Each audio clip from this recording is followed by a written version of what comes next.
Welcome everyone to an all new episode of Deep Cuts Live. I'm your host, Antoine Reed, and with us we have Jason Wood from, I'm going to say it differently this time, from Outcast Cigars. So, Okay. so he's also from Miami Cigar and Company, for those of you who are very familiar with the industry. So, Jason, welcome back. This is your third time on the show. So, I believe so. Yes, sir. Third time's a once, charm. So let's see what yes, we got. once during the pandemic, once with Mr. Miranda, and now here we are again. Yes, we are. Once again, it's on. So thank you for coming back for one thing. I know each time you're on, we've evolved a little bit. So Hmm. we're still doing an icebreaker question to open things up to get the conversation started. So Okay. I was looking through my list of icebreaker questions, and I thought this was would be a good one for you because I've known you for a while. All But right. what's something that you've changed your mind about in the last 5 years? Something that I've changed my mind about the last 5 years. So I would say openness to the European culture, I think, is one thing that's changed for me a lot. I was very homey, very US home. US is the best, it still is. But being open to visiting and traveling other places and learning more about different cultures, whether it's cuisine, lifestyle, whatever the case may be, I think that's something that I've opened more even to the point of sending my kids to go to school abroad and things like that. So you would ask me that 5 years ago, I probably would have been like, "You're crazy. I would never do that." So that's my answer to that one. Well, that's cool. I mean, Hmm. especially in terms of, this is kind of like a business podcast. So, and especially in terms of business, I would think opening your mind to a different approach than just the American approach Hmm. to business kind of helps, especially when you're with cigars, because Right.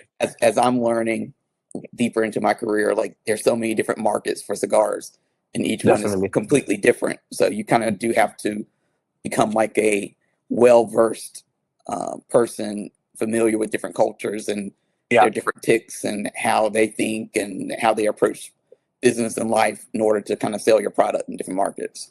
for sure. Well, as I hinted at before, you're on here because at the trade show this year, you were introducing like a new brand, Yes. and I think I had heard about it maybe like 2 days before the show started. So it was just Okay. like, this is a new brand that we're doing. This is a new thing. And I was like, oh, very interesting. And then I got to see it, in Right. person, and we did a video there. So I Hmm. want people to, tell people a little bit before we get into like the deep nooks and crannies of this. But what is Hmm. Outcast Cigars?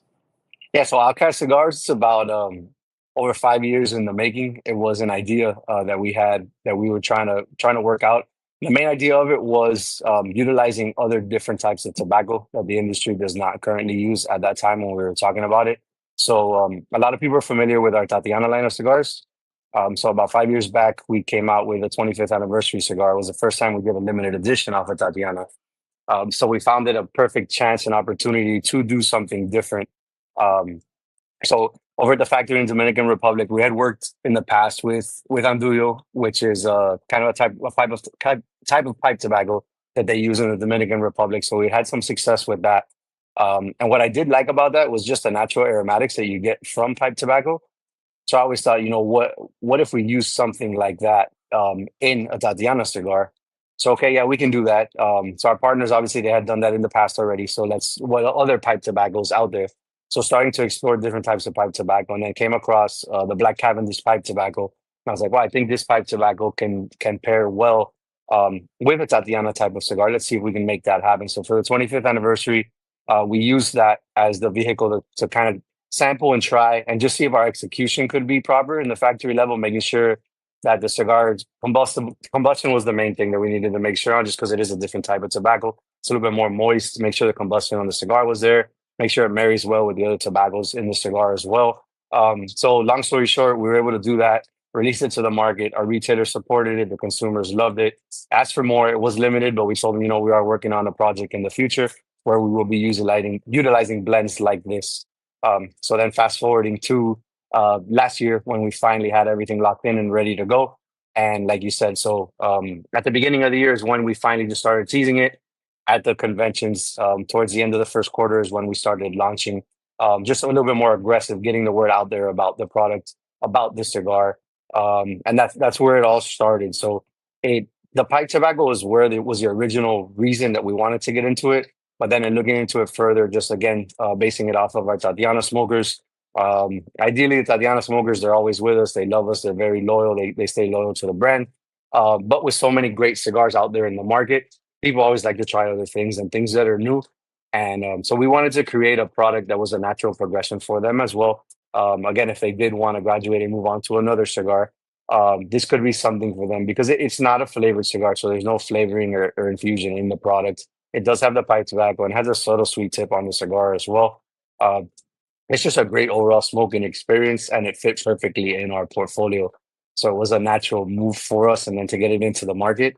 And it's been an amazing time just visiting stores, talking to retailers, now finally doing events, talking to consumers and just seeing their reaction, um, fighting objections when they do come across. The biggest one is just some of the bigger aficionados that aren't really into a sweet tip cigar, saying that they don't smoke it, and I get it. That's fine. You don't smoke a sweet tip cigar, but my thing to them always like just give it a try. You know, it's 100% premium tobaccos in it. It's got pipe tobacco in it. More than likely, those guys have never smoked a cigar with pipe tobacco in it. A lot of them think, you know, I do like the aromas off of the pipe tobacco. I remember when so and so or this and that smoked it. I'm like, oh, that's great. So why don't we give this cigar a try? Oh, I don't like sweet. Listen, just we're here. Here's one. I'm gonna buy an Outcast cigar, give it a try. If you don't like it, I'll replace it with a Nestor or an Africa, another one of our brands, without the sweet tip that I'm sure you'll like. So there's no risk here. Just give it a try. And they try and they're like, man, actually, wow, the blend is, the sweet tip's not so strong. I'm like, yeah, it's not. It's not one of these molasses sweet tips that stays and lingers for a long time. So getting over that objection has honestly been the funnest thing. And then just seeing these smokers kind of just gravitate towards it. So the branding helps a lot, but then at the end of the day, the cigar needs to speak for itself. So once again, using premium tobaccos that we'll get into after we'll get into the blends and things like that. But using premium tobaccos, giving them a different touch, which is the pipe tobacco in it, having that subtle aromatic, but at the same time, a cigar that can be smoked at all times of the day, whether it's in the morning, afternoon, or at night. Pairing it with different spirits that we've been doing, or if it's a rum, or if it's a beer or wine as well, different type of pairings that we've been doing throughout these events. It's been a lot of fun and it's been just a cool transition to the events that we were used to in the past and just doing something a little bit different, a little bit off the wall. Definitely for us, for a company that is more traditional, as far as our brandings and things have gone, but to get into something to this level it's been really enjoyable. And I'm glad you started off with that story because I remember you gave me a sample at the trade show, and I waited till I got back here to North Carolina to try it. And I Uh-huh. honestly didn't know much about the cigar. I just Right. was, when you come back from the trade show, you have like your humidor bag full of stuff Right. from different companies, and you're like, okay, what to try now? Of And I course. remember I tried it, and the first thing that struck me was like, oh, I didn't know this was like a sweet tip, Right. and it made me like, for me, like when you have so many cigars that you try, and you're used to like the Certain common, profile. Uh-huh.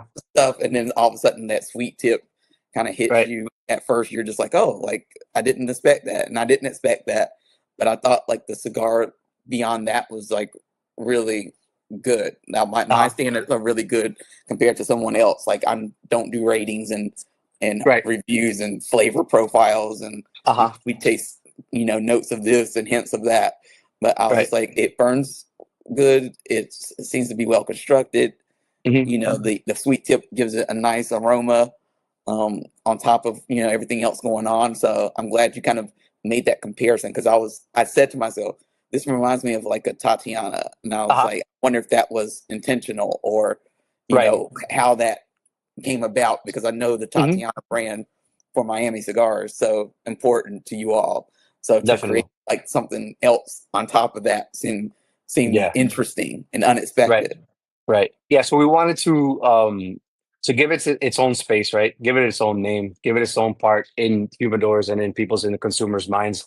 So that is why we decided to come up with different branding on it and not put it under the umbrella of Tatiana's, but make it something different. And then the plan obviously is that it can run on its own. And then just we can do different iterations off of this.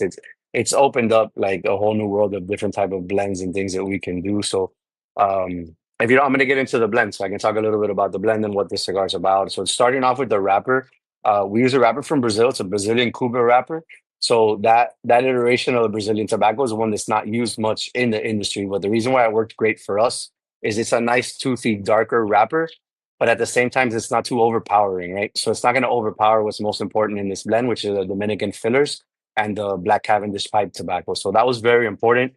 We needed those two components to tie in as best as possible without one overpowering the other one. So if we had too strong of a wrapper, that would become an issue. At the same time, I did want a darker shade wrapper just to give it that look and feel that we wanted in the cigar. So we were able to get that with the Brazilian Cuba wrapper. It's a hybrid Corojo wrapper. So basically, we could call it an offset of a Corojo. Then so being that one, that was more of a subtle wrapper, giving it more of just the look and the aesthetics that we wanted. The binder was very important, so it had to bring something to the table. Flavor profile, so very full flavored in the blend, using the Dominican very well aged wrapper, fillers and the pipe tobacco. So the binder part, what was important is we needed to have a little bit of spice. So naturally, we went with the Sumatra binder on there to give the product a little bit of spice. So it just wasn't lacking spice. We thought that was important on it to make sure it had just a little bit of spice on it, and make it well rounded. So you had the sweetness from the pipe tobacco, you had the well balanced Dominican fillers. Then on the binder, you did have that spice, and then ultimately all wrapped in the wrapper, which gave it the look that we were looking for. So it all made sense on paper, right? So then once we went into the lab and went working and get it done, it worked out. So that was definitely a plus for us to have the blend that we wanted with the look that we wanted as well, because that was very important.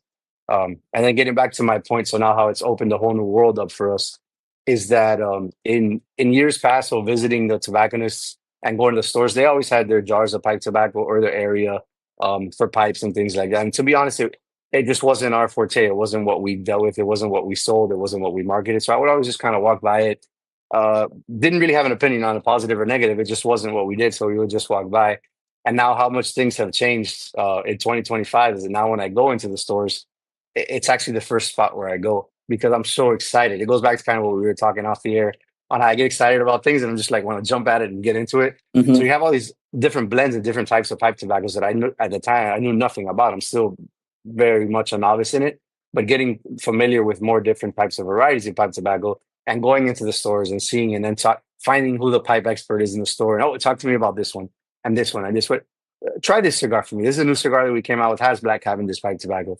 Having them smoke that cigar, I'm like, oh, that's great. I'm like, all right, now that you've seen that profile, what would you like to see next? Like, where should we look next? Like, what should I make samples of using what type of pipe tobacco or what type of blend should we look at? So it's been so interesting that obviously on our blending cigars in general, there's always so many different options and different iterations that we can do.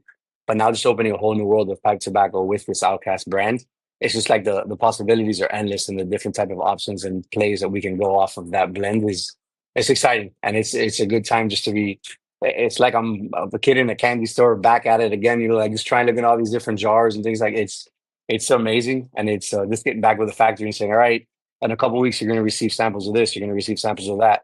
Let's go ahead and let's blend them together. Let's see which ones work. Give me your opinion at the same time. Send them over. Let me try them as well. It's been very exciting. Even in that phase of blending, it's been very exciting as well.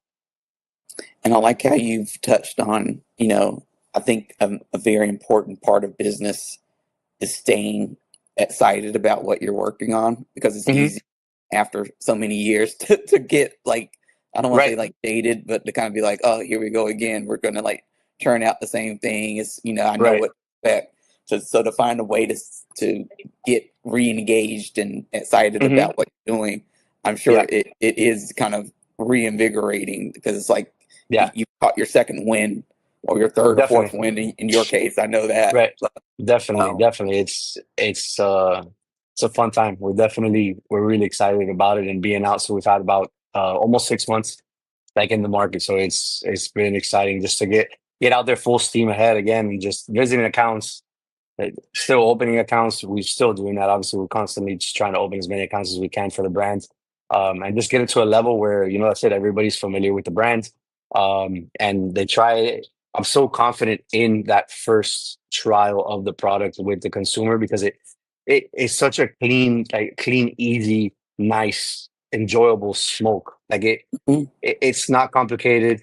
I always is easy. Like to me, it just always comes out easy. And they're like, oh, but why do you say easy? I'm like, Man, because you don't really got, you don't have to think about it. Like you're just gonna get the cigar, you're gonna smoke it. It's an enjoyable experience. You're gonna pair it with most of the spirits that we like to drink. You're gonna be able to pair it. We have a couple that we do like in particular, but it pairs well with everything. At the end of the night, it's so clean. There's a comment that we get in a lot of like our sit downs and a lot of our events that we're doing with the consumers is so we'll come across a medium plus full bodied smoker. That's not necessarily going to be in their range. It's not a medium plus full bodied cigar, but at the same time, I still want you to try it because just because you're all the way up there on the spectrum as far as strength or body goes, you can still give this one a try and see what you think. And what we get back from a lot of them is that they really enjoy like the cleansing moment that they're having smoking this cigar. And I was like, oh, explain that to me a little more because I've heard it a couple times. And I nod my head. I'm like, oh, yeah, that's great. But I really don't know what the guy's talking. Like, what do you mean by that? And they're like, well, after smoking so many medium plus the full body cigars, you kind of just have like they linger a little bit. So it lingers in their palate. And it's like, yeah, they're just smoking. They continue to smoke because they're enjoying it, but they never get that same feeling or reaction that they get to that first cigar they smoke in the day. They're saying after smoking this cigar, it kind of cleanses the palate and it's like a reset. It's like, man, I smoked one of those and then I went back to another and I did it was like I really enjoyed my next cigar as well because I just had like a reset of my palate because it took them to a different place where their palate wasn't on the previous 2 or 3 cigars that they had smoked. So I was like, oh, that's interesting too. That's another way that they can look at it. But for all smokers, it's just the cleanliness of it. It doesn't leave you raspy. It's very like the smoke. It's clean. It's easy to smoke is the best way for me to say it. Next morning you wake up and you're like, there's certain cigars sometimes when you smoke them, you wake up and it's usually like a little bit raspy. But this one is not. Couldn't be any more different than that. So it's something that's worked with us for us as well. In talking to the consumers and letting them know about that, like what it's about and basically the feel that you get from smoking the product. And can you touch a little bit on? I know you've used the term like sweet tip versus infused versus flavored because I think Right. a lot of people get all those terms confused, and so Right. they take a sweet tip and they think, "Oh, this is a flavored cigar. I don't like it." They're Uh-huh. like programmed to think like flavored, like I don't like it for whatever Right. reason. Right. So can you kind of explain the difference and why there is a difference between all these different you know how we use kind of taste? Right. So when they talk about like an infused or a flavored cigar, we're normally talking about something that has like an additive to the tobacco, right, being used as opposed to pipe tobacco that is just a natural product that's being put in there. So just like any other leaf that would be put into the blend of the cigars. And then on the sweet tip, that's totally different. There's many sweet tip cigars in the market that are not flavored. So there's no flavoring. There's no flavoring to the tobacco. It's just um, so everybody just could do it differently. I only know how we do it. So how we do it is just basically on the cap. So when you're placing the cap on the cigar at the end, so basically the part of the cigar where you're cutting, there's always going to be some sort of adhesive that you're going to use to place the cap onto the cigar. So our adhesive has a little bit of sugar in it, and that's what adds to the sweet tip. So that's where you're going to get the sweet tip on the cigar. It's just on the cap when they're placing the cap onto the cigar. Um, it's good. We've smoked the cigar without the sweet tip as well. We went with it because of where we were trying to place it in our portfolio and where we were looking for it. So if we're going to be pulling certain elements out of a cigar and then we're going to be taking the sweet tip off as well, we thought it may be too big of a jump for our smoker to graduate into something like that. So we're trying to make like a gradual change. But that's the reason why we went with it. But there could be other iterations of the cigar that we do that doesn't have sweet tip. So it's not necessarily that they all will. We just thought that the main staple, the first one, Mhm. first gunner that we'd go with would have that on it, and it's been working well so far, thankfully. And you talked about how this cigar uses pipe tobacco. And I think for me, like when I first got into the industry, you just kind of thought of each category as having its own distinct, tobacco. Like pipe tobacco had its own tobacco. Uh-huh. Pipe cigars had its own. Cigarettes has whatever its Mhm. own plus chemicals. Right. So when you get to like pipe tobacco, like how did you come to the conclusion or realization, like, hey, I could actually use pipe tobacco in this and it's okay? Because I've seen several cigar Uh-huh. companies lately kind of get into the thing of like, let's experiment with some pipe tobacco. And Right. usually those cigars are, for me, like some of the more interesting ones because you Hmm. get a completely different experience than if it's just your usual, I guess, the usual tobaccos you usually use in The the cigar brand. Yeah, the taste profiles on these pipe tobaccos that we've been experimenting with, it's wild. There's so many different options and ways that we can go, like with different, whether they're limited edition runs or just full on runs. For the brand it's insane, from like the most mesquite like tobacco you've ever smoked in your life, like similar to like a Toscano, like giving you some of that Toscano feel to it. Then all the way to like the Black Cavendish. So I would say we started with more of the as far as like strength and body goes, like on the lower spectrum of strength and body. But on the flavor and aroma side, we probably went with the higher end of pipe tobacco with the Black Cavendish. Um, just making it more accessible. We wanted this one to be accessible and again easy for everyone to smoke and try. So that's why we went with that one to start.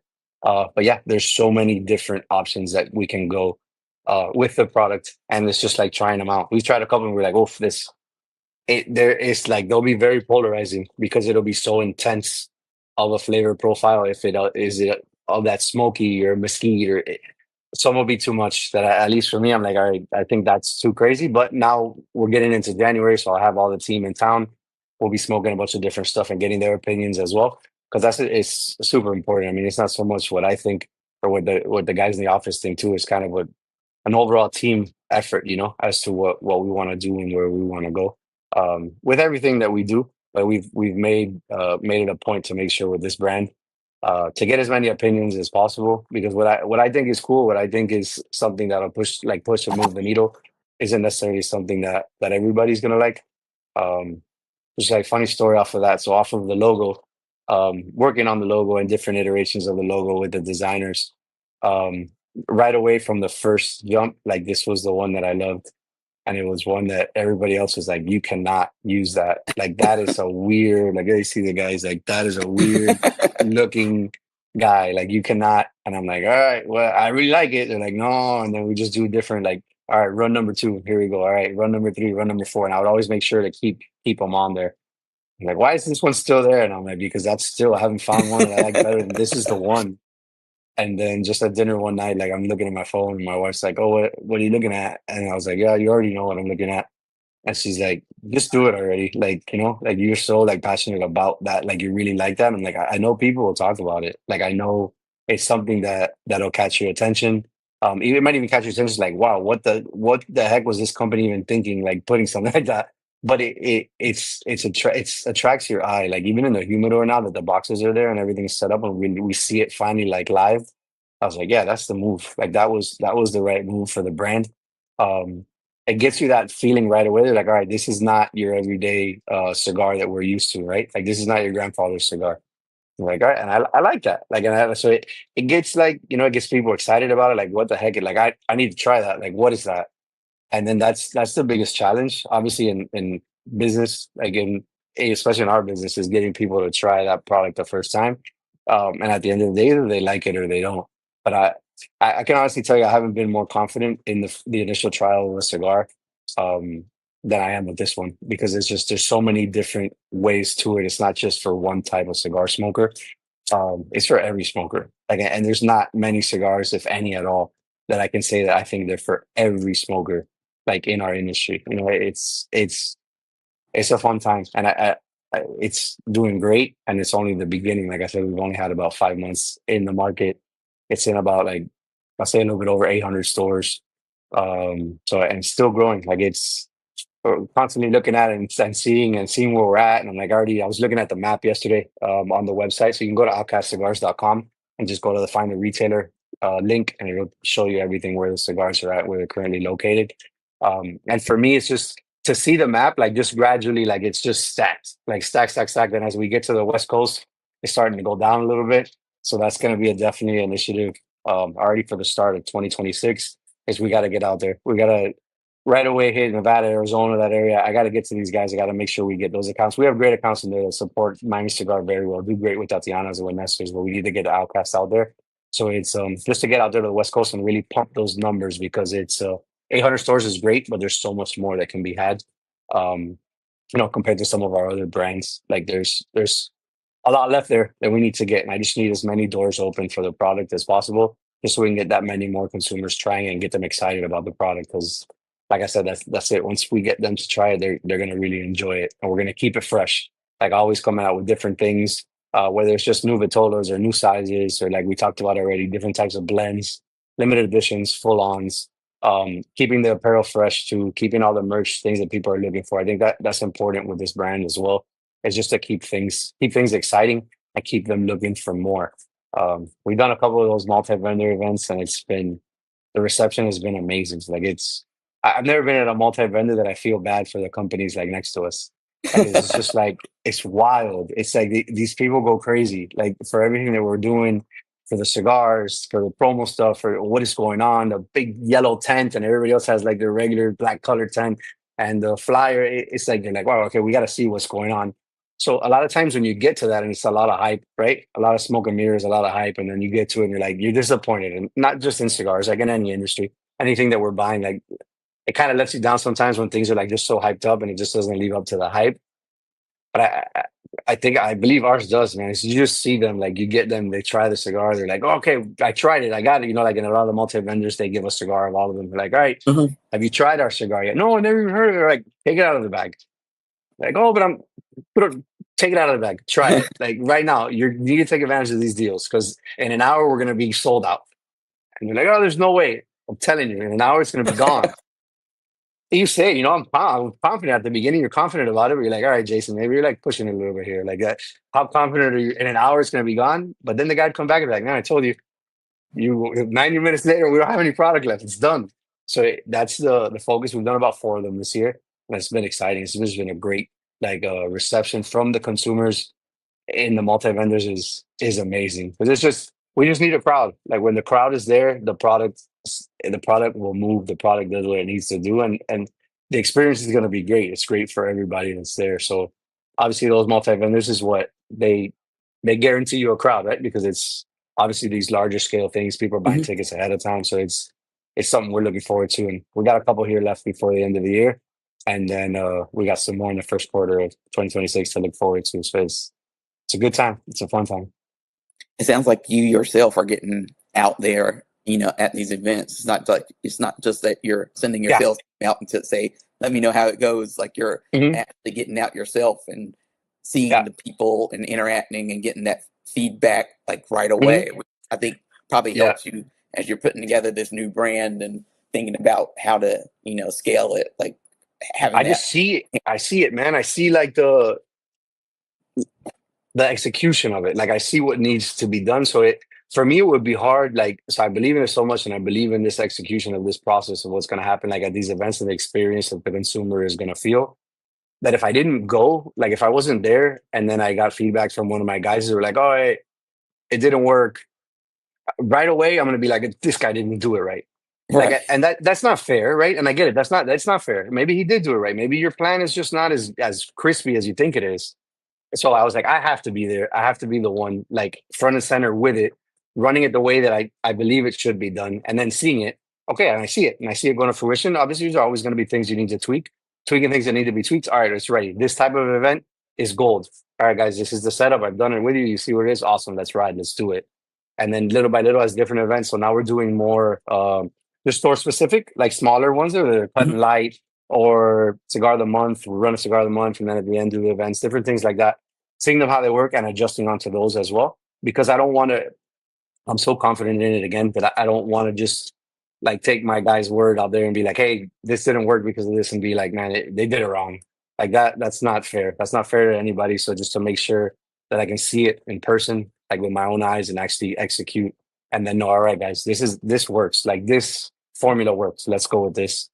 So that's the main reason why I've been to trying to go to as many of them as I can, and I'll continue. 2026 won't change up. For 2026, I'm going to continue to be out and about as much as possible. Like I said, we need to open accounts and get those accounts open. Um, it helps the guys when I'm with them. It does give them a little bit more leverage with the customers when we're there. So whatever I can do, whatever I can do to help. Thankfully, I do. We have a very strong team in the office.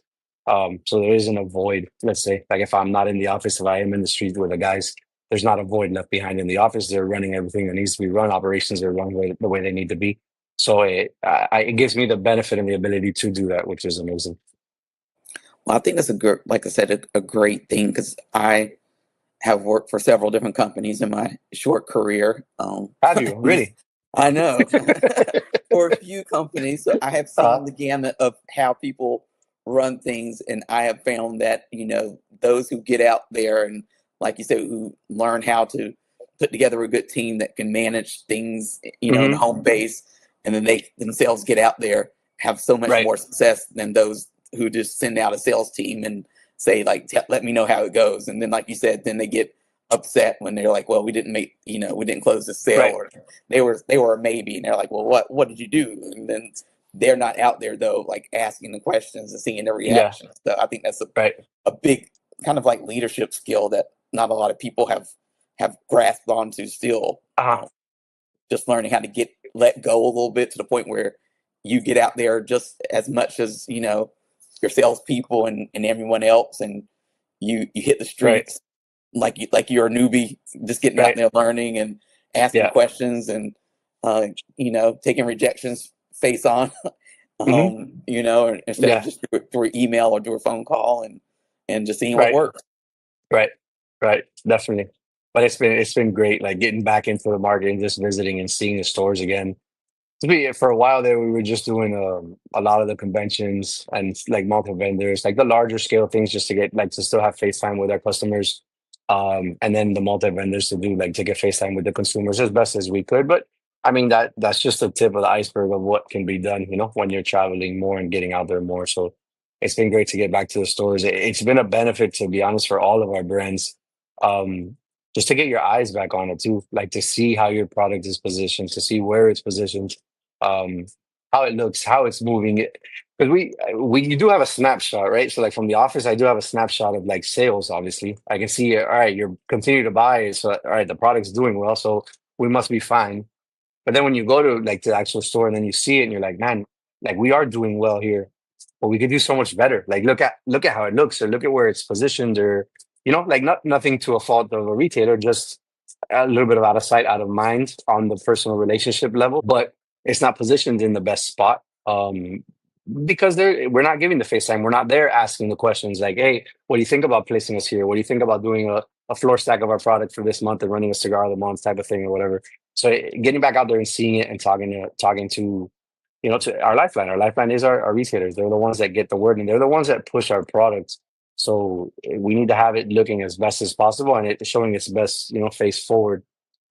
So that's been a huge thing for the Tatiana brand, for the Nestor brand, for the Africa brand as well, is just being there, like now more in the stores, in the humidors, seeing the product, uh seeing competition, right? Like, okay, so how do I see competition? I see it at a convention where we're busy most of the time. I try to walk, but it's tough. You don't really get that much time to walk around and see. I read, I'm online. Like I see, oh, this guy released this guy released that, all that. That's great. But it's not the same as going into the stores and being like, hey, okay. Like before we were here and we were on our own little island, and now they're creeping, like everybody's creeping around now, like what's going on here. So Hmm. it opens your eyes, and it kind of invigorates you more too, and like, hey, okay, like we're under attack here, like let's get after it, and let's do what's right to make sure that everybody knows who's in charge. And you were talking about the branding. I know when I first saw it, it was unexpected. And I was just like, oh, I was like, that's not what you would expect from Miami. That's what Right. my honest first response was like, that doesn't seem like very Miami cigar. But as you learn uh more about the brand, it seems to make perfect sense, because you don't need it to be Miami, an extension of Miami. You need it to almost right. stand on its own For and sure. build up its own audience. And I think it makes a lot more sense. Yeah. Like once you kind of get into it, and I can see why people are excited about, like when they see the branding, like you're using colors that you uh don't really use a lot in the cigar industry. Like you don't use yellows as much, or right. Right. reds or blacks hmm like that you would yeah. see like in your logo. So Yeah. these are all like when you see like the ornate, usual gold bands Of with course. the Of course, family gold crest on on gold. it, Yeah. your family Yeah. crest, the Yeah. burgundies and stuff like that, and then you get like Right. this, outcast, and it's like the hmm wildcat, Yeah. like right there. It seems like It's really wild. different. It's Yeah, this wild. stands It's out that much. Outcast. Even in our booth, we designed it now to have just like that yellow corner, and it's just like it pops and it's out there and it's different. It's the tagline of the brand is "Be unique, be yourself, be an outcast." So it's like just be who you are, get out there and just be who you are, and don't worry about it. And it's been great, and the branding pops. That's for sure. As you're out there traveling and getting Hmm. into the retailer stores and just talking to people about this new brand, are you finding that it's appealing to like the young adult cigar smoker who maybe hasn't become so locked into just like one brand? Because I ask that because I know that like older cigar smokers sometimes have their favorite brand and they don't want Hmm. to deviate from that brand, like Right. whatever. Really hard to get them after a while. Like they're just like, no, I'm just gonna stick to this brand, maybe some iterations, but I have like my favorite cigar from this brand. I'm gonna buy my box Right. or boxes from this brand. That's it. I'm Hmm. good.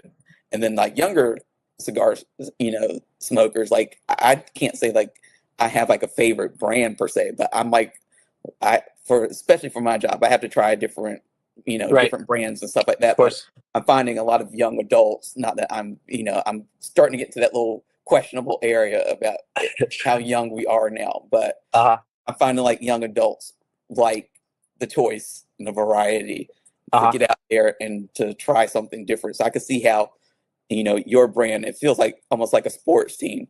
That's the Uh-huh. kind of vibe I get. Like you could be, one of the other ones, you have all these other choices, or you could be outcast and you could Right. try something completely different and you don't know what to expect. And I Right. think that's appealing to like the younger adult cigar smokers. Is Right. that what you're finding, or are you finding like I would say so. The on the branding of the product, just it catches your eye, like we were talking about earlier. So like polarizing, whether love it or hate it or whatever, you're gonna get it's gonna get your attention. But yes, for the older smoker, at times they'll look at it and they're not as attracted to the product. Um, but then when you talk to them about the product, then they get a little bit more into it. The point of the pipe tobacco is a big thing that helps also for the older smokers as well. So like really like, oh, I've never heard of that before. Obviously, there's other cigars now on the market that use pipe tobacco also, but they've never heard of that. So they're not one that stays like up to date on all the new releases and things that are coming out. So when you tell them that, they're like, oh wow, that's great. I never heard of that. Let me try it. They'll want to try because they want to see it, or they remember maybe their grandfather back in the day smoked the pipe tobacco and he was like into that, or they remember it. They have a memory, but all the memories for the most part seem to be like positive memories where they want to kind of go back to that. So it does have a little bit of nostalgia to it. So obviously the branding does not like that's not what we're looking. It's not a traditional like old world like branding, obviously, but the point of the pipe tobacco does help kind of bring them back in to the idea and to the notion of trying a product. So there is a little bit more pushback from the older generation, but it is can be overcome with the talking to them about pipe tobacco and just giving that a try.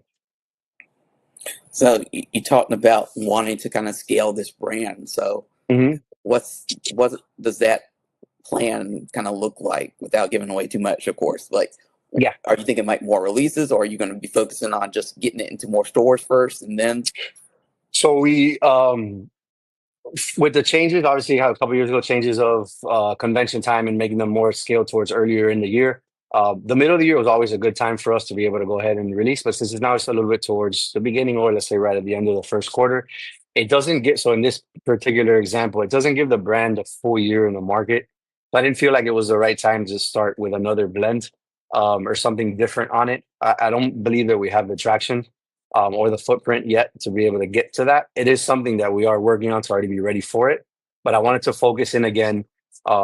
Now, more of our retailers should be aware of the product on the ones that do not have it yet. They should be aware of it. They've been contacted several times, if not visited on the product as well. So I do want to have another run of conventions. So we have one in March and then we have one in April as well. So I have another run of conventions there to be able to present this product again to them as the product. Like that's what we have. We have four sizes, and get that opportunity to sell to them again before we start getting into the next phase of it. Because I don't want to lose that chance. Let's say you're a retailer and you haven't purchased it yet, and then you come and I'm like, all right, well, these are the four we have, and they're like, oh, well, what are those over there? And oh, that's the next phase. Oh, okay. And I don't want you to jump there. I want you to start here. And like, naturally, if I had my choice, I would want everybody to start with the base and then build off from there. So with that said, in the shows, you always need to have new stuff as well. Because it's always the majority of the retailers lead with what's new, show me what's new and whatnot. So we'll have other vitolas. So we're working on different sizes and formats, different quantities, like maybe smaller packs, like 5 packs. Humid bags is an option. Some tins maybe. So getting all those samples, we'll be receiving them in the next couple of weeks. Like I said, then giving those a try with the team when they're here in town, and then making decisions on that. All of them are easier turns for us. So meaning there's not such a huge lead time to get these packaging materials and get these cigars ready for them. They're ones that we can turn fairly quickly, where we would have them presented at the end of the first quarter, beginning of second quarter at these conventions, and then be able to ship them prior to July. We would be able to get those out to the stores. So that would be just to continue to show just a little bit of evolution on the sizes, but not so much on the blends. The blends we would wait till later in the year to release maybe like our first limited edition type of thing or something like that. Possibly. It's funny something you said that's kind of like brought to mind, like I guess like your release schedule, and saying that feel compelled that you always need to release something new, even though that's what retailers kind of want. But I know we were recently doing like some surveying with PCA of retailers, saying like what brands are selling the most, and it's really is those brands that focus on their portfolio and not so much new releases. Like they might go a couple years without a new release, or they might have a new release, but they don't really make a big deal about it. Like you don't really, if you're a retailer, but I mean, otherwise you might just walk into a human or go, oh, is that a new, something? And they're like, yeah.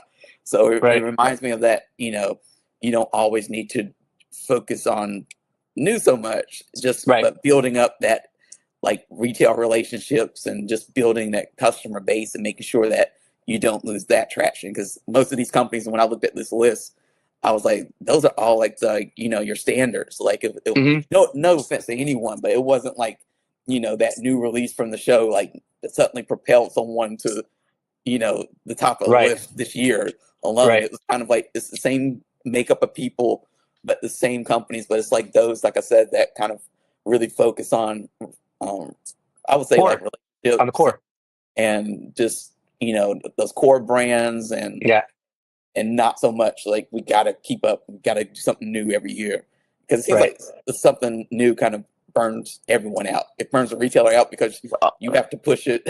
For sure. What happened there was that so it was just so many continual, like year after year after year of so many new, so like what we were talking about there is just like a new SKU, right? Like a new offset. So like maybe potentially 3 SKUs, so like 3 items that we would have, but when you're coming out with new brands, so let's say new brands with 3, 4, 5, 6 different vitolas in it, and we have 2, and so has 2, and another has 2, and another has 2. So there's all these new brands the retailers want to support, right? So they come in and they do the best they can to support that one, but there's going to be natural cannibalization in your own portfolio when you're doing that. So what was happening? All of us manufacturers were putting all this time into coming out with new brands. So not like a tin, right? Like that I'm talking about. Okay, I just need to format our artwork to fit a tin, make the cigar to that size, and that's it. Now I can release that. It's not a new brand that you need to come out with the name. You need to come out with the marketing behind it. You need to come out with the branding for it. You need to come out with the cigar for it. You need to come out how it looks, have all of that. So it's a lot of time and money that's put into that to release a cigar that at the end of the day, there's a very good chance that it's just going to cannibalize one of the other ones in your portfolio.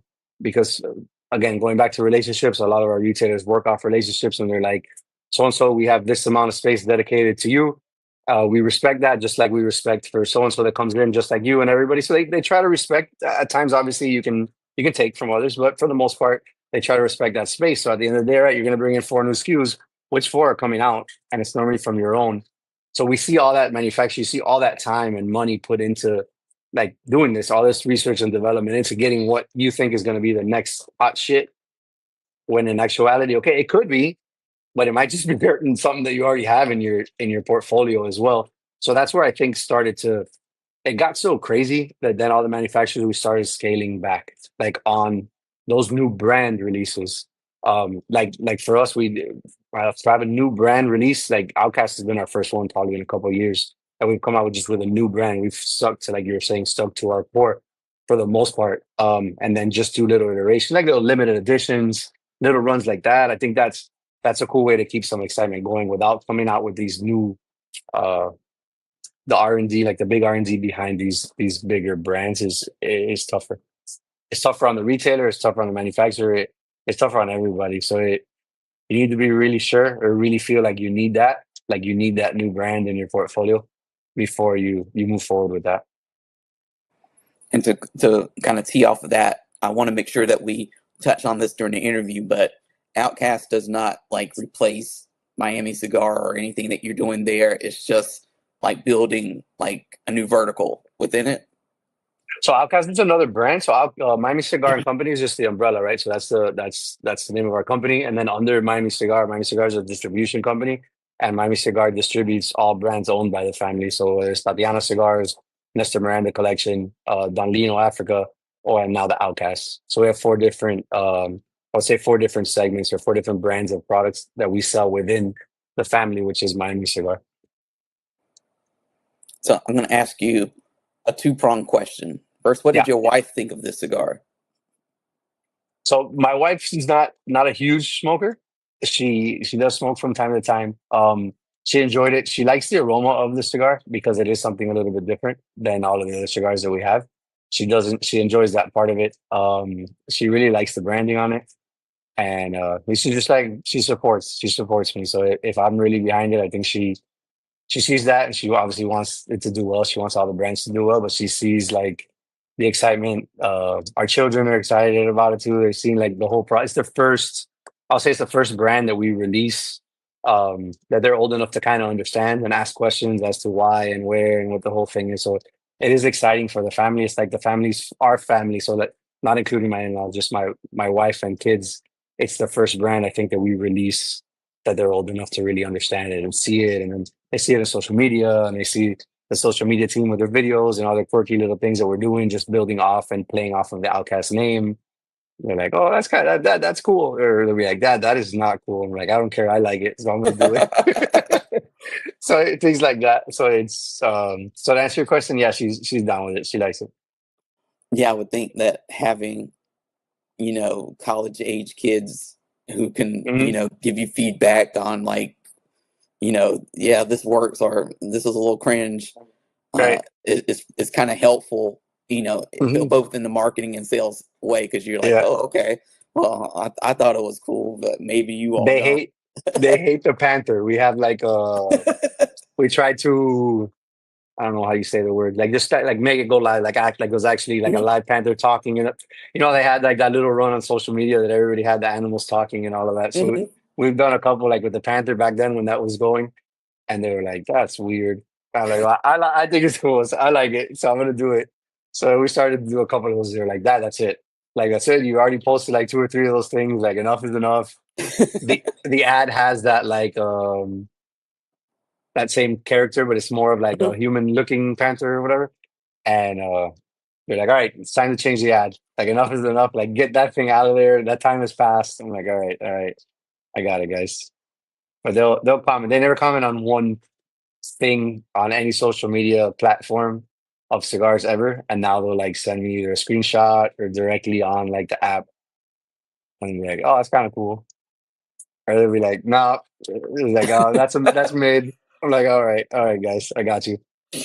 So it is fun. And, what did Nestor think of all this? Because I know he's So very yes, opinionated. He does not hold back. yes. I didn't want to show him, so I hadn't shown him like it throughout the whole entire process. So out through all the different versions and runs and doing all the different changes and logos and going back and forth and the whole thing, I hadn't showed him. And then in February for his birthday, we always do a run of events. So we were at one of the events locally here in Miami, and the event was over, and we were still just hanging out, just like in the lounge, just talking shit. Talking shop with it was basically just Miami Cigar, like just our crew, so about 5 or 6 of us, and then some friends of the company and stuff, just sitting there talking. And one of the guys could be like, "Oh, have you shown Nestor the Craggy Cat?" And I'm like, "No, no, no, no." They're like, "Oh, show him, show him, show him." Like, "No, he's not ready for that yet. He's not ready." And he's like, "What do you mean I'm not ready? Show me the cat." I'm like, oh my God. And I'm like, all right, listen. So I gotta give like this whole long disclaimer. And he's like, are you going to show me the fucking cat or what? So I'm like, yes, I'm gonna show you the cat, bro. So I show him the cat, and he's like, hmm. He's like, you like it? I'm like, I love it. He goes, I love it too. Let's do it. I was like, all right, all right. And then we talked about it more. And he was just saying more about like he has this thing that says a conversation piece. Like certain things we'll see, he goes, oh, that's a conversation piece. So basically just meaning back to like the polarizing, or it'll catch your attention. Whether you like it or not, you're gonna pay attention to it, you're gonna see it. So that's what he was saying. And he was like, you know what? People are gonna look at it, you're gonna catch their attention. At the end of the day, they're either gonna like the cigar or not. But it's hard to get people's attention. So with that logo, you're gonna get people's attention. And then from there, who knows what's gonna happen? I was like, all right, sweet. He's like, do it. I'm like, all right, we're doing it. So that was his introduction to so we call this cat Panza. That's the name. So that was his introduction to Panza. Well, I think it's cool because I think we definitely are living in, an attention deficit yeah, economy right now where Yeah. basically we're all trying to compete for people's attention, and Uh-huh. people have very short attention spans that we can tap into. So Yeah. I Yeah. know like your logo compared to most cigar logos definitely makes you kind of pause and go like, wait, what's this? And So ask that questions. off of that, there was, I would say, one of the things I'm most proud about on the brand is the amount of our competitors, the amount of manufacturers that have come to me to talk about like the brands. Like they don't know shit about the cigar, but just about the branding, like that they love the branding on the product. Like that's so cool to me because they just to get like that positive feedback from them. They're like, yo, that's cool. Like like that's gonna work. Like things like that. Like I like that's cool. That's gives you like makes you feel good that people they see what's being done. They're like, oh, that's a good one. You're That's like, probably one of the score. best. Yeah, I'm like, all right, all right, Like when you perfect. get compliments from the cigar people on anything, you're Yeah. like, we did something, we did it. Yeah, yeah, for sure. For sure. So at this point in the show, as we kind of come towards the end of our interview time, I like to end with the same two questions for every interview. And so you've already answered this, I think, once. So you get to answer it again, which is a nice like trial to see how much you've changed or evolved Okay. since the last time of answering this. But the first of those questions is, do you have a philosophy that you live by or work by? It's the same one life. Yeah. So that goes back to my father-in-law. So one life basically what it means. So he came from Holguin, Cuba with nothing, just came with a dream, travel all over the United States, working, doing whatever had to be done to make it happen throughout the years, working in the liquor industry, then finally getting into cigars and blood, sweat, and tears to do what he had to do to get to where he is and to be as successful as he is. So just try to live by that one life mentality. And tomorrow's not guaranteed. So just trying to live and go full force, all gas, no brakes every day and just live life to the fullest. And the final question for the interview is, I want you to finish the sentence. Jason Wood is. A bad motherfucker.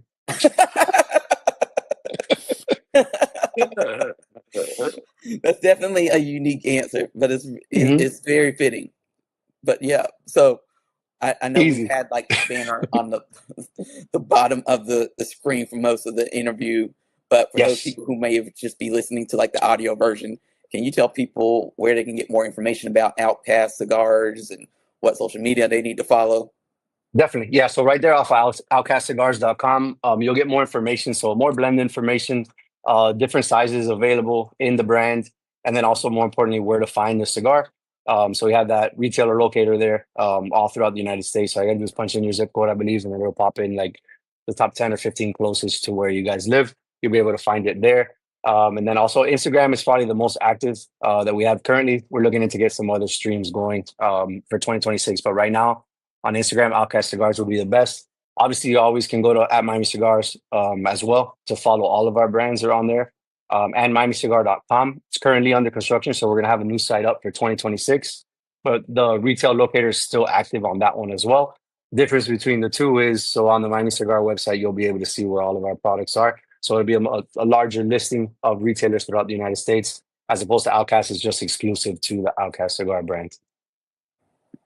Well, I want to thank you for coming on for the third time. So I'm looking forward It's to been awesome. I love it. our fourth time, like Yeah, yeah, yeah. whenever that is soon. Yes, sir. Whenever.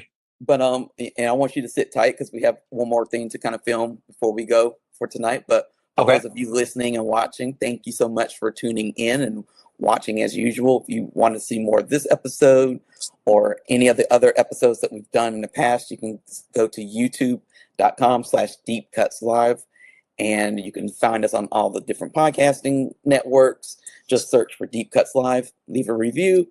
We always like reviews. You can be as critical as you want. It won't hurt my feelings. So I want to thank Jason Wood once again for coming in and visiting us and sharing about Outcast Cigars, and encourage you all to get out there and try Outcast when you can find it. Thank Absolutely. you. Be unique, be yourself, be an outcast. Thank you.